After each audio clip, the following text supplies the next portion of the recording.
Mientras esperamos un momento que el doctor inicie su presentación, quiero recordarles también que los foros de debate, es decir, las preguntas que ustedes tienen que responder son abiertas, tienen un tiempo efectivamente, traten de responder en el día, tienen 12 horas para poder responder porque el delegado se ha estado comunicando y efectivamente en los cronogramas que ustedes visualizan menciona una hora de inicio y de término.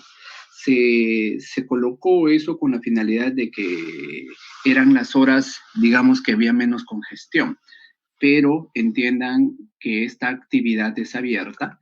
Si es que hay algún cruce con una simulación estandarizada en ese momento o una reunión sincrónica a través de la plataforma Teams, evidentemente se desarrolla primero esa actividad y posteriormente pueden hacer su foro de debate. ¿Ya? Así es que no se preocupen, por favor, no se malinterprete que hay cruce, es una actividad abierta, pero eso sí, tienen que desarrollarlo durante el día.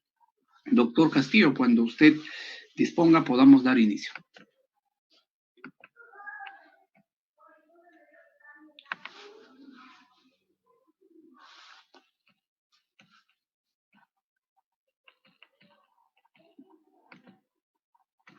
Doctor, si puede activar su micrófono, por favor.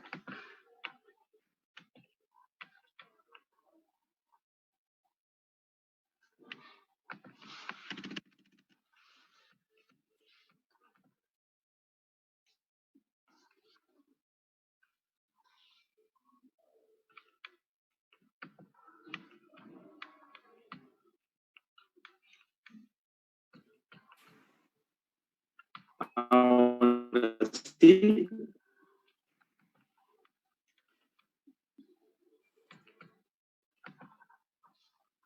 Aló. Ahora. Doctor, no lo escuchamos con la claridad.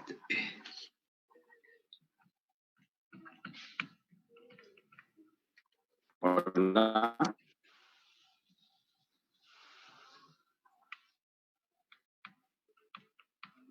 Me parece que estamos presentando problemas de conexión por parte del doctor Castillo.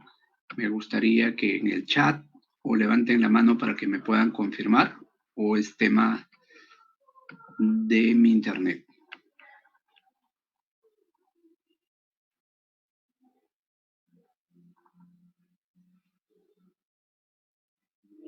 ¿Logran escucharme de manera correcta a mí, Julio o Mayra?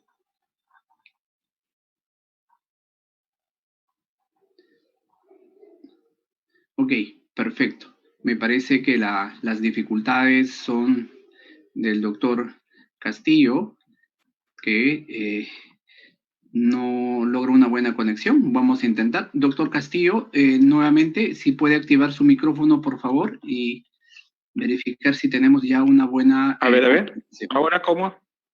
Ahora sí logramos escucharle bien, doctor. Perfecto.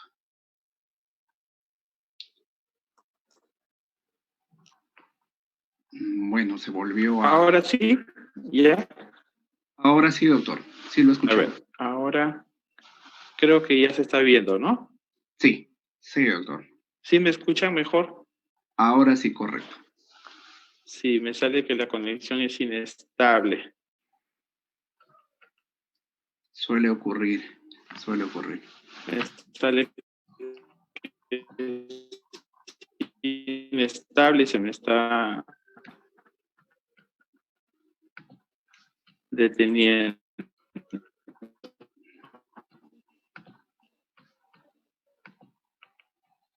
Sí, doc. Doctor, si lo Listo. pone en la modalidad... Ahora sí empezamos. Sí, sí, doctor, por supuesto. Hola. Doctor, si su presentación lo pone su diapositiva en modo presentación para que los chicos puedan visualizar de una manera más fácil.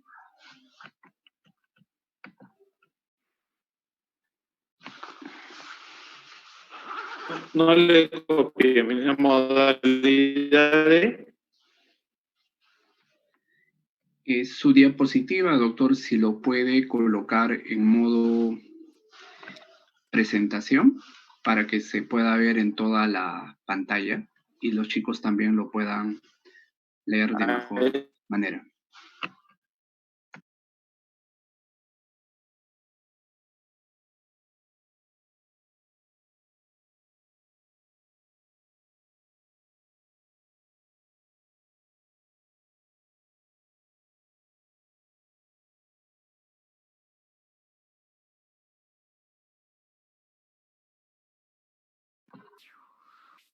A ver, chicos, nos esperan un par de minutos. Voy a coordinar de manera interna con el doctor, a ver si mejoramos su conectividad. Esperen un par de minutos, por favor.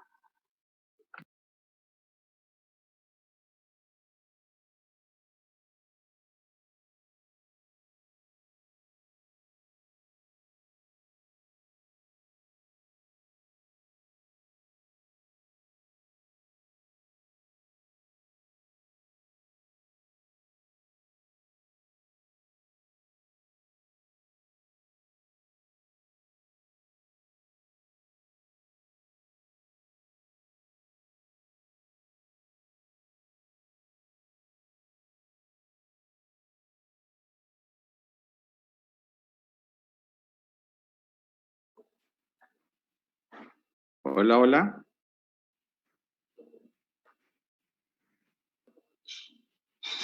Doctor, ¿lo escuchamos Hola. mejor? ¿Mejor? ¿Ahora? Ahora sí lo escuchamos claro. Ya. Doctor. ¿La imagen la pueden ver, doctor? Voy a magnificarla. Sí. Voy Sí a logramos magnificar. ver la presentación. Sí. A ver, ¿ahora sí?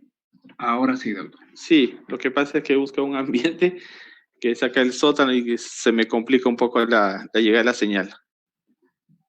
Perfecto, doctor. Creo que Muy ahora bien. sí. Ahora sí, vamos a empezar entonces. Buenas tardes con todos. Disculpen más bien las molestias ocasionadas por el defecto técnico que tenemos acá. A ver, el caso clínico del día de hoy es el segundo caso clínico neurológico. Yo, el doctor Castillo, bueno, voy a ser el moderador. Fue diseñado por el doctor José Carlos Delgado, médico del Instituto Nacional de Ciencias Neurológicas. El caso de hoy es un caso bastante interesante, abocado al tema de epilepsias, en la cual se le va a describir a todos ustedes las características de este cuadro clínico que ha presentado el paciente, en la cual va a ser motivo pues, de varias preguntas y discusión y plan de tratamiento, etcétera, en las cuales ustedes ya están desarrollando como bien lo han hecho con el caso anterior. Empezaremos hablando sobre el caso. Es un paciente varón de 22 años, natural y procedente de la región Junín, en las cuales él es soltero, es diestro, dominancia diestra, estudios tiene de secundaria completa, es agricultor y de religión católica. La enfermedad actual, en tiempo de enfermedad de 16 años, forma inicio brusco y el curso progresivo. El relato dice así: el paciente inicia su enfermedad a los 6 años de edad con la presencia súbita de episodios de pérdida, de desviación de la cabeza y de los ojos hacia el lado izquierdo, ¿no? Lo que nosotros llamamos céfalo y oculogiria hacia el lado izquierdo. Con posterior cambio en la postura, en la cual se denota una rigidez en 4 miembros, 4 extremidades, y condicionándole además una mordedura de lengua. Dichos episodios han tenido una duración, un promedio de 30 segundos cada vez, llegando hasta cerca de 1 minuto cada uno. Se presentan en 5 oportunidades sin recuperación de la conciencia. Eso es importante, que cuando ustedes interroguen y evalúen un paciente, si hay o no compromiso de la conciencia, porque ya saben que eso les va a ir dirigiendo de alguna manera la sospecha diagnóstica.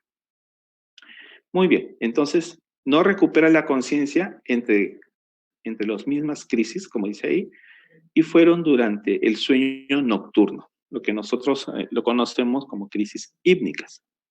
Por tal motivo, es llevado a un centro de salud donde el médico le prescribe carbamazepina, 200 miligramos, en una sola dosis, una vez al día, pero una sola vez, pero cada 8 horas.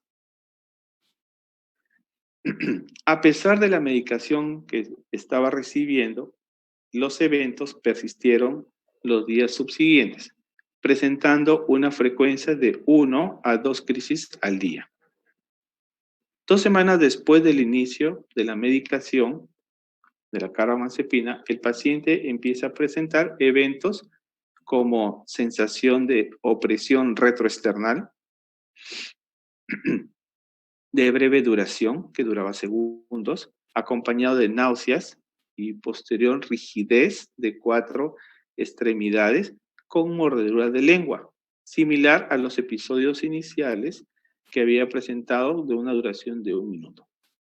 La frecuencia era casi diaria y había agitación psicomotriz al término de los mismos. Así lo catalogan como agitación psicomotriz. Los episodios de opresión retroesternal descritos en las historias, en la historia clínica, eran más o menos los presentaban como 8 veces por día y de forma autolimitante. A los 10 años, miren, a los 10 años, todavía siendo pequeño, se le incrementó la dosis de la carbamazepina hasta tomar casi 6 diarias, ¿no? 1200 miligramos, la carba viene de 200, por lo cual más o menos reduce la frecuencia de los crisis, de los eventos, a una frecuencia de una interdiaria. Sin embargo, los familiares notan que en el periodo posterior a los mismos, ¿no? la persona, el paciente, presenta agresividad marcada hacia ellos, la cual presenta hasta la edad de los 21 años. ¿No? Que está claro, convulsionaba, pasaba en el positral y se volvía agresivo. Al momento, o sea, ya cuando llega a la consulta, a los 22 años, el paciente manifestó tener episodios semanales, más o menos en una frecuencia de hasta 3 veces por semana, de una presión retroesternal inferior, o sea, más que todo en epigastrio, y de carácter ascendente, que duraba segundos. Luego de lo cual, los familiares describen que este paciente se queda con la mirada fija, no lo que llaman mirada perdida. Presenta postura tónico de ambos miembros superiores, mayormente el derecho. Adicionalmente añaden movimientos de tipo automatismo, tanto más o menos en las manos, manuales, a predominio izquierdo, como también a nivel oromandibular. Y una versión cefálica no forzada hacia la izquierda, o sea, una cefalogiria. La duración total de estos últimos eventos más o menos eran de 30 segundos a 1 minuto. Y los familiares adicionalmente refieren que se incrementa su presentación a situaciones básicamente notan un detonante que es la tristeza o alegría. La medicación que viene recibiendo al momento es carbamazepina 200 miligramos, 2 tabletas juntas cada 8 horas, ¿sí? Ponen ahí 1200 miligramos,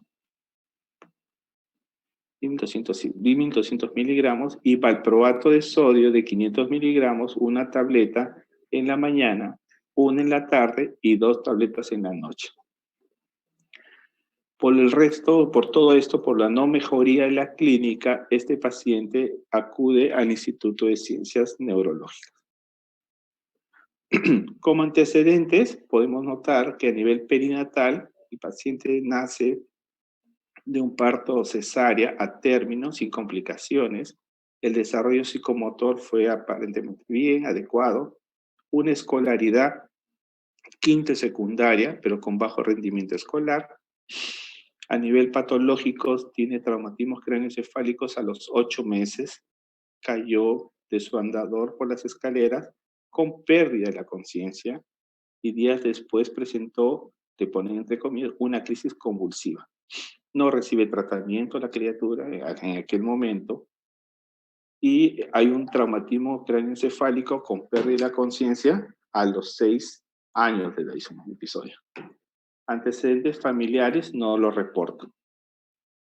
Al examen físico lo encuentra un paciente despierto, orientado en persona, tiempo y espacio, obedece órdenes simples y complejas.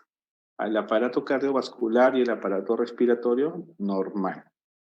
En el examen neurológico, la motilidad está activa, la fuerza muscular conservada, no hay signos focales, tono muscular conservado, los reflejos osteotelinosos están conservados, sensibilidad superficial y profunda conservado, no hay signos meningo-radiculares. En la exploración craneal, a nivel de nervios craneales, estaban todos completos, conservados, funciones mentales superiores, le encontraron una disminución en la memoria de trabajo y funciones ejecutivas, lo que sugiere un probable, ¿no?, encontrar un compromiso neuropsicológico a nivel temporal izquierdo y frontal. Esa fue la evaluación que neuropsicológicamente dieron un indicio. Y la dominancia, la dominancia hemisférica cerebral para el lenguaje es izquierdo. Muy bien. Esos son los datos que nos han proporcionado a nivel del ICN para compartir el día de hoy, en este caso clínico, para poder conversar. Ya las discusiones se le van a hacer ya con su propio profesor de práctica. Muy bien, doctor Castillo, muchísimas gracias. Estimados estudiantes, ustedes ya conocen la dinámica, estamos frente al caso clínico número 2. Evidentemente nosotros y el doctor en este caso no les está brindando el diagnóstico, sino justamente esta presentación, esta modalidad, lo que busca que ustedes puedan estructurar su diagnóstico. Un diagnóstico principal, unos diagnósticos diferenciales, un plan de trabajo que puede ser de apoyo diagnóstico y también de tratamiento. Así es que les invitamos a que hagan sus consultas, sus preguntas en función de estos signos o síntomas que ustedes quisieran saber probablemente con más detalle o alguna otra información que el doctor pueda saberlo. Les pido para eso, ya saben la dinámica, de manera ordenada, levanten la mano para poderles ceder el micrófono.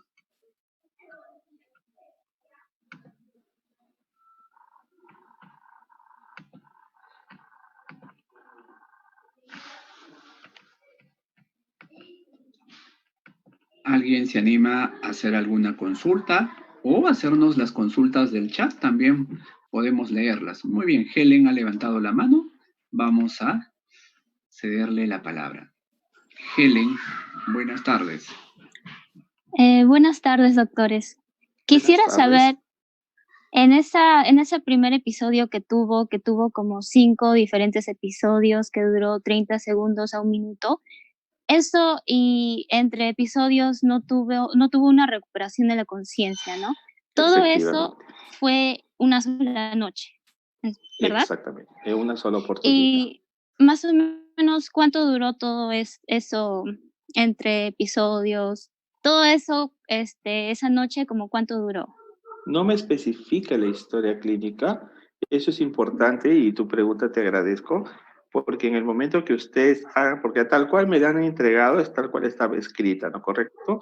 Entonces, eso es importante, no especifica. Para ustedes lo que podemos rescatar es que a todo paciente con crisis epiléptica, lo que tú me preguntas tiene que ir, como decimos, de hecho, de cajón, decimos, ¿no? Frecuencia, tipo, duración, para que tú puedas establecer, o ustedes pueden establecer, si están frente a una crisis única, un estatus epiléptico, no convulsivo, etcétera, ¿correcto? Pero en la historia en sí, tal cual me la han entregado, es donde nosotros podemos ahí hacer el debate, ¿no? Que podría ir detrás de tus sugerencias, ¿no? Yeah. Muy buena tu pregunta, ¿no? Creo que el contexto de la historia de una enfermedad de larga data, 10 años, el paciente tiene 16, inicio a los 6 años, Creo que ustedes ya están configurando por dónde va el diagnóstico, pero el objetivo de la presentación probablemente está tratar de llegar a un diagnóstico más etiológico, ¿no? Preguntarnos si es primario, secundario, etcétera. Entonces, nosotros quisiéramos que en función de eso nos sigan preguntando al doctor si hay alguna información adicional que nos pueda proporcionar. Doctor, yo tenía otra pregunta. Por favor, Sí, ¿Sí Helen. me escucha? claro. Sí, se dice que inició el tratamiento con carbamazepina. Así Sin es. embargo, se siguieron produciendo los ataques. Y Ya. veo que no se modificó el tratamiento hasta 4 años después, ¿es correcto? Ujú, correcto. Entonces, a pesar de haber tenido los mismos ataques. ¿Qué Ya, otra opinas, Helen? pregunta. No, ¿y qué Pues, opinas tú? Para ahí todos tus hubo amigos, toda la promoción. ¿Está una bien? ¿Qué opinas? negligencia. No, No claro digas que no. eso.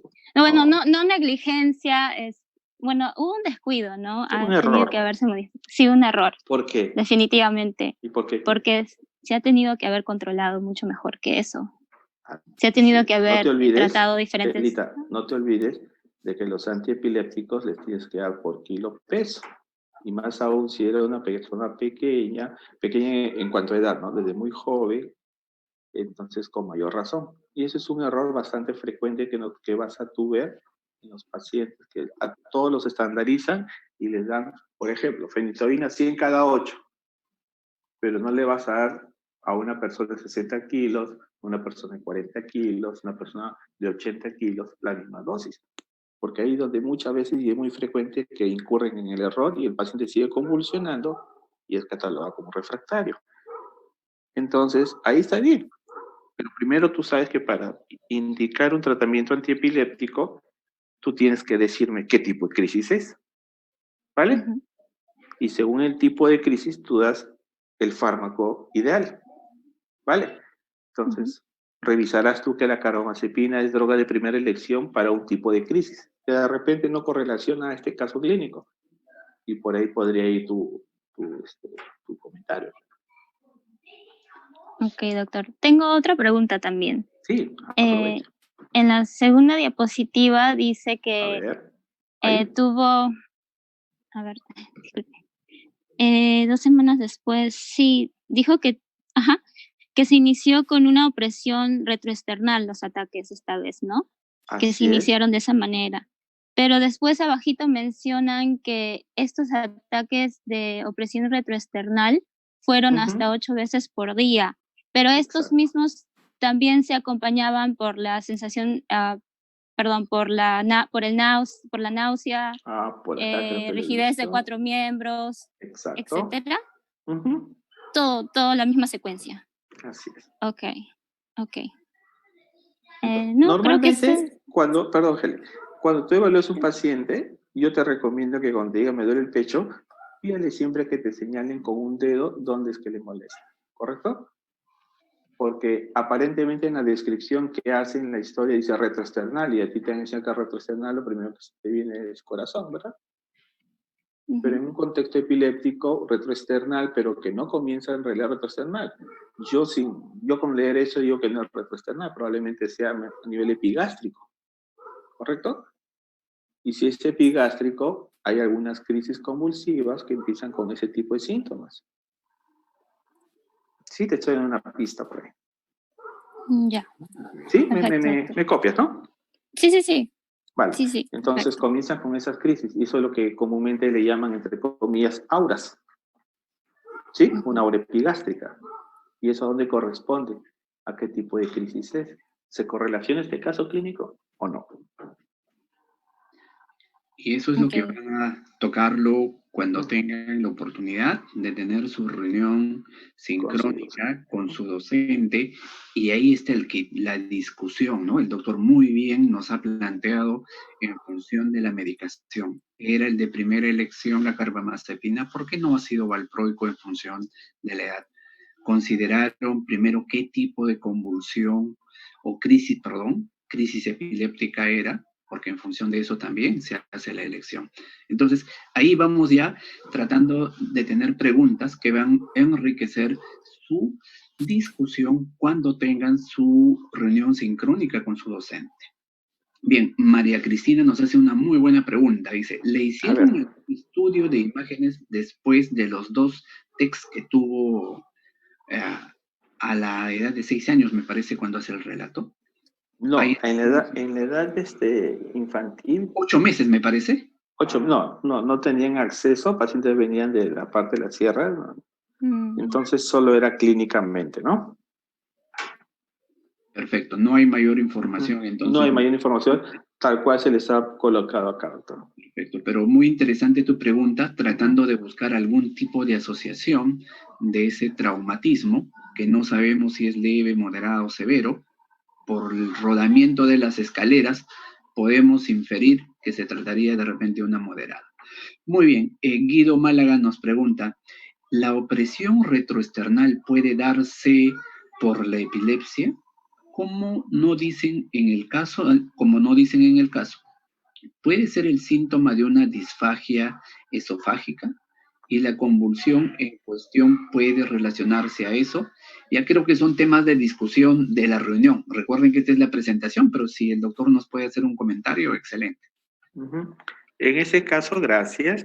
En este caso, yo les recomendaría, ¿no? Como le dije nuevamente, cuál detectives tienen que preguntar, que les señalen si es retroesternal, epigástrico, porque si es retroesternal, a esa edad yo, antes de pensar, pero yo ya estoy asociando el tema convulsivo, inmediatamente lo que se me viene a la mente algún síntoma vagal. Y si es síntoma vagal, entonces tendría que ir planteando la posibilidad que se trate de crisis parciales complejas. Y crisis parciales complejas secundariamente generalizadas, porque a las finales el niño, en este caso el adolescente, hace crisis generalizadas. Entonces, y si me dicen eso, yo lo tendría que pensar, es una lesión, como hablamos la otra vez, ¿no? El diagnóstico topográfico, es un síndrome, ¿no? Un diagnóstico, sabemos, un síndrome convulsivo, pero topográficamente, ¿dónde estaría ubicado? ¿Dónde me podrían dar las lesiones? Considerando los antecedentes en la infancia, como el doctor nos ha mencionado, y ahí se ha mencionado el caso clínico. Sí, justamente se le está dejando bastante material para que revisen y lo puedan conversar con sus docentes en práctica. Pero espero haber aclarado alguna duda al alumno. Muy bien, doctor. Tenemos a John. John Laura también nos hace la consulta. ¿La crisis después de cuánto tiempo se presentó tras el TEC? ¿Se dio entre la primera hora y el 7º día? ¿Podría tratarse de una crisis precoz? Esa partecita final creo que es ya de la discusión. Creo que acá en la presentación sí nos interesaría si esta crisis que presentó fue tras el TEC, ¿no? Sí, había una correlación no inmediata, pero sí inmediata la crisis. No es que se cayó y convulsionó en el momento, ¿no? Pero aparentemente como hoy hay una resolución y las diferentes, las carencias para poder hacer algún examen y un acceso a un hospital, a un centro de mayor complejidad fueron nulas, entonces tranquilamente fue controlado con el médico de la localidad, ¿no? No hicieron más estudios. Pero ese antecedente es importante que lo puedan rescatar, ¿no? Para su discusión, su plan de trabajo y todo eso. Perfecto, doctor. ¿Alguna otra consulta? ¿Algún otro dato que quisieran saber? Porque es importante de repente la procedencia de Junín. ¿Hay algo que podría abonar a una hipótesis? A ver, chicos, los escuchamos, los leemos. Escriban, por favor. Despejen las dudas. Creo que por la historia ustedes ya tienen algo claro por dónde va el problema de manera general, pero en su informe que ustedes tienen que presentar, el doctor ha sido muy rico en su descripción en la segunda parte. Así es que, por favor, nos gustaría que pregunten más en relación a esa parte de la localización que menciona inclusive, o focalización que hablamos, ¿no? Ojo que el paciente inicia con un tipo de crisis, el niño va creciendo y va presentando otro tipo de crisis y ya a la edad ya de adulto de 22 años, en la cual él llega, presenta otro tipo de crisis, ¿correcto? Entonces, las recomendaciones siempre vemos, o está el diagnóstico, es una crisis epiléptica, pero quizás faltó afinar ahí, quizás en el médico, el tipo de crisis. Es usual que se presente. Y recuerden que hay tipo de crisis que son localizadoras. Entonces, yo veo esa crisis, escucho y pregunto, y yo estoy sospechando dónde empezó. Acuérdense que empieza en mi cuerpo, pasará al otro, y va haciendo migración clínica. Entonces, no hace la típica que ustedes han aprendido, la crisis jacksoniana, pero algo te dice aquí en la descripción que el doctor nos ha colocado. Perfecto, doctor. Tenemos a Jansen Bravo. Dice, en el paciente, al realizarle la evaluación, ¿la memoria estuvo comprometida? Así es. En la evaluación neuropsicológica, ¿dónde está? Acá está. En la evaluación clínica, parte de la evaluación neuropsicológica, se le coloca ahí que tenía, ¿dónde está? Por acá leí, movimientos, ¿dónde está? Creo que eso me pasó, perdón un ratito.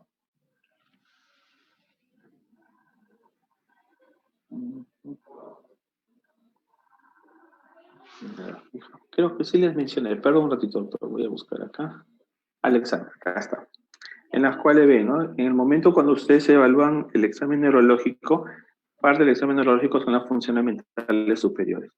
Y en las funciones mentales superiores, ahí se les ha colocado palabras claves, en la cual me dicen que hay una disminución en la memoria de trabajo y sobre todo las funciones ejecutivas, ¿no? La que sugieren que pone un compromiso neuropsicológico a nivel temporal izquierdo y frontal.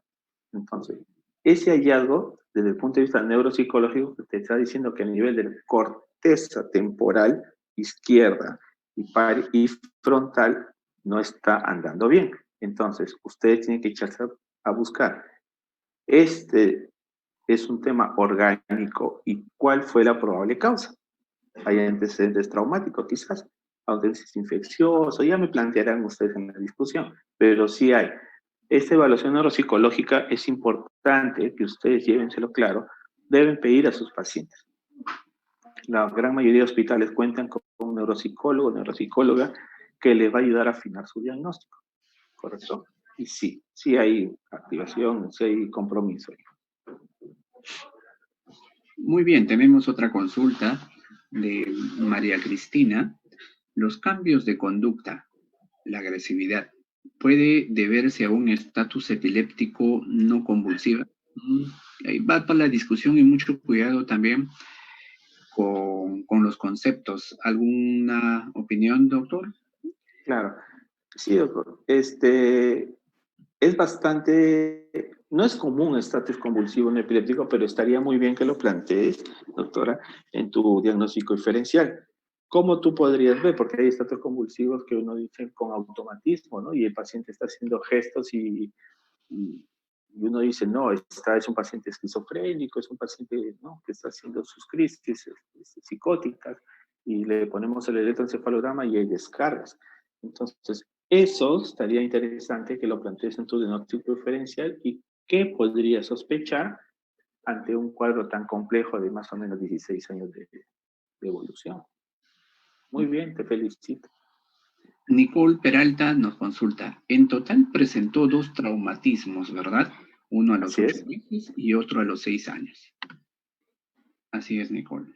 Sí, ha tenido diferente. Ahí está mencionando el slide a los 8 meses, ¿sí?, en la cual cae del andador, y posteriormente a los 6 años, ¿no? Bastante inquieto la criatura. Helen también nuevamente nos hace la consulta. ¿El paciente presenta trastornos del lenguaje? Aparentemente no. No. Muy bien. Jesús Yuncacayo nos pregunta, cuando los familiares describen que el paciente estuvo con la mirada fija, ¿por cuánto tiempo estuvo así? Según la descripción, es durante la presentación de la crisis, que más o menos el tiempo exacto no lo controlan, pero mientras estuvo inconsciente siempre tenía la mirada fija, ¿no? El tiempo es variable, pero sí lo mencionan ahí en la cuarta, quinta renglón, ¿no? Perfecto. Consideramos que la crisis, la oculocefalogiria acompaña al cuadro tónico clónico que presente en el momento. Y tenemos otra consulta de Carol Gómez. Carol, te escuchamos. Buenas tardes. Buenas tardes, doctores. Mi duda era sobre la presentación del paciente en sí, porque puedo ver que en la historia clínica más bien es como que una recopilación de sus antecedentes convulsivos, por decirlo así, pero me interesaría saber cómo es el estado del paciente, si es que se puede valer por sí mismo, ¿no? Su dependencia, porque al presentar esta serie de convulsiones progresivas, ¿no? Y cambiantes, debe haber alguna repercusión, ¿no? En su forma de vida, ¿no? Eso es lo que quería saber si tenía ese dato. Sí, efectivamente, ahí te he colocado el slide. Si tú lo ves al paciente físicamente, no tiene nada. ¿Sí? Físicamente no tiene nada. Pero si tú haces una evaluación más detallada de la parte neuropsicológica, es donde ahí salta la liebre. Entonces, vas a tener esos pacientes, lo vas a ver al paciente sentado frente a ti con ninguna molestia física, todo está bien, pero tú ya en el interrogatorio notas algún detalle, haces algunas preguntas, por qué su educación 17 años, o perdón, 22 años, hasta por qué estudia hasta quinto, por qué no progresó, no pudo con una educación, ¿correcto? Entonces, Sí, okay. tú eso tienes que explorarlo. En la parte práctica tú vas viendo, ¿no? Una cosa es verlo Sí, eso también quería Sí, aclarar, sí. porque dice quinto de secundaria con cierto déficit, ¿no? Entonces, Exacto. significa en todo el proceso, ¿cierto? Desde inicios de los estudios. Exactamente. Ah, ya. Entonces, ahí, ¿qué te está haciendo sospechar? De que probablemente físicamente está bien, pero cognitivamente no andas bien. Entonces, Exacto. si me dices cognitivo, ¿dónde estaría la lesión? ¿Vale? Las corteza frontal, todo lo que es Sí, pero no le ejecutivo. soples a tu compañero, pues. Ya, ok. Gracias, doctor. Ya, hija. Muy bien, Carol, excelente. Sí, parece un caso, entre comillas, evidente, pero la finalidad que tiene, como Carol dice, sí, no, nos estamos resumiendo la historia. Y es que justamente es un paciente que tiene 10 años de evolución. ¿Y por qué no se estará controlando? Se deberían preguntar ustedes. ¿Cuál es la causa que ha originado ese traumatismo? ¿Es secundario a eso? ¿Hay una tumoración? ¿Hay un quiste? Por eso ese dato de Junín, no sé, ahí no quiero ayudarlos más, pero tratar de ver todas estas hipótesis de trabajo. Traten de utilizar toda la información que ustedes ven ahí para que en el momento de su discusión puedan conversarlo con su docente. Y eso es lo que nosotros vamos a valorar. No que hagan el diagnóstico preciso, sino cómo, en función de la información que les está brindando el doctor, ustedes argumenten su diagnóstico probable. Yo pienso que es A por estas cosas, ¿no? Y esa es la idea de esta presentación. ¿Alguna consulta adicional en el chat? O, por favor, pueden levantar la mano.